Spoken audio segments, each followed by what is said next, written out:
Good morning, children. The concluding topic of this chapter is reproductive health.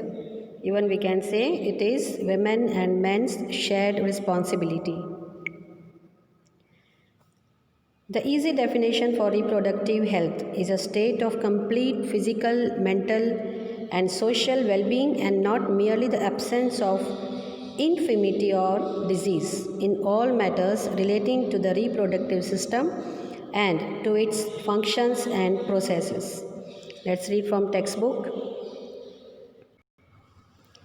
As we have seen, the process of sexual maturation is gradual and takes place while general body growth is still going on. Therefore, some degree of sexual maturation does not necessarily mean that the body or the mind is ready for sexual acts or for having and bringing up children.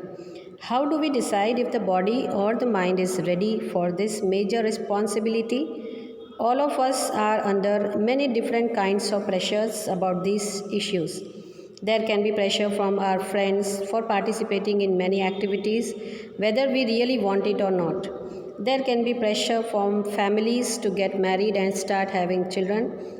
There can be pressure from government agencies to avoid having children. In this situation, making choices can become very difficult. We must also consider the possible health consequences of having sex. We have discussed in class 9 that diseases can be transmitted from person to person in a variety of ways. Since the sexual act is a very intimate connection of bodies, it is not surprising that many diseases can be sexually transmitted. These include bacterial, please underline this. These include bacterial infections such as gonorrhea and syphilis. So sometimes they are asking 1-mark question. Syphilis is bacterial disease or virus disease? Viral. Okay, so what is the answer? It is a bacterial infection. And viral infections such as warts and HIV/AIDS. Please underline these 2 lines. Is it possible to prevent the transmission of such diseases during the sexual act using a covering called condom for the penis during sex helps to prevent transmission of many of these infections to some extent. The sexual act always has the potential to lead to pregnancy. Pregnancy will make major demands on the body and the mind of women, and if she is not ready for it, her health will be adversely affected. Therefore, many ways have been devised to avoid pregnancy. These contraceptive methods fall in number of categories. One category is the creation of mechanical barrier so that sperm does not reach the egg. Condoms on penis or similar coverings worn in the vagina can serve this purpose. Another category of contraceptive acts by changing the hormonal balance of the body so that eggs are not released and fertilization cannot occur. These drugs commonly need to be taken orally as pills. However, since they change hormonal balances, they can cause side effects too. Other contraceptive devices such as the loop or the copper T are placed in the uterus to prevent pregnancy. Okay, let me show you that picture. This is a picture of copper T. Okay, now where it is placed, it is inserted in the cervical canal and carefully placed in the uterus so that you can avoid pregnancy. And you can remove it also after some time if you want a child.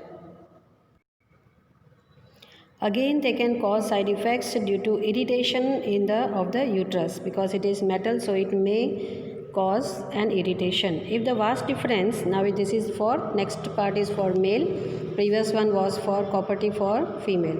If the vas difference in the male is blocked, sperm transfer will be prevented. If the fallopian tube in the female is blocked, the egg will not be able to reach the uterus. In both cases, fertilization will not take place.